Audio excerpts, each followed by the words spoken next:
Ay, pag-ibig, nakakabaliw. Nagulantang na naman ang social media sa pasabog ng Econin.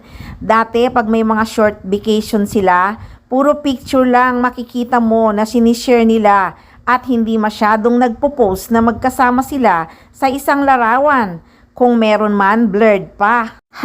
Pero ngayon, maliwanag pa sa sikat ng haring araw ang paayuda at ginulantang na naman nila ang mga fans at madlang people sa video na pinost nila at ang ibang mga fans nakalat na sa social media na akala mo ay nagha-honeymoon ang Econin.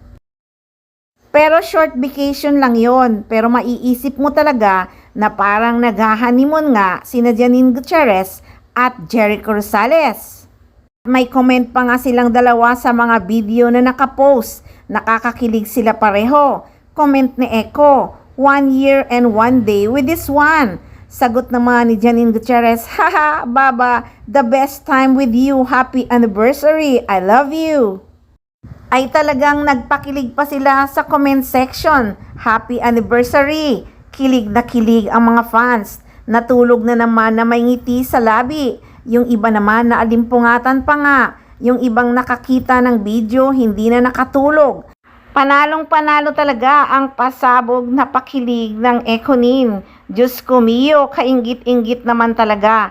Ano na ang mga bitter dyan, pumikit na lang kung ayaw mainggit. Ambot sa lubot oy, hindi ko na alam kung paano ko i-express ang sobrang sayang nararamdaman ko. Wala na talaga akong masabi pa.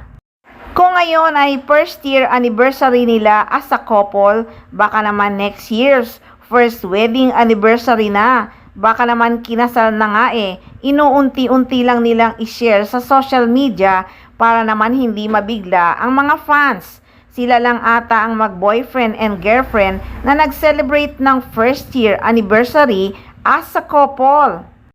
Ang alam ko kasi, wedding anniversary lang ang sinishare sa social media. Ibang klase talaga ang Econin ha, pati ba naman ang first year anniversary nila bilang magjowa ay talagang shinare pa sa social media. Bongga talaga. Sa bagay, masaya talaga silang i-share ang kanilang happiness sa mga fans. Ano na, mga bitter na buzzer? Kainggit-inggit ba? Or tumaas na naman ba ang kilay nyo? Nako, comment lang sa comment section. Haha!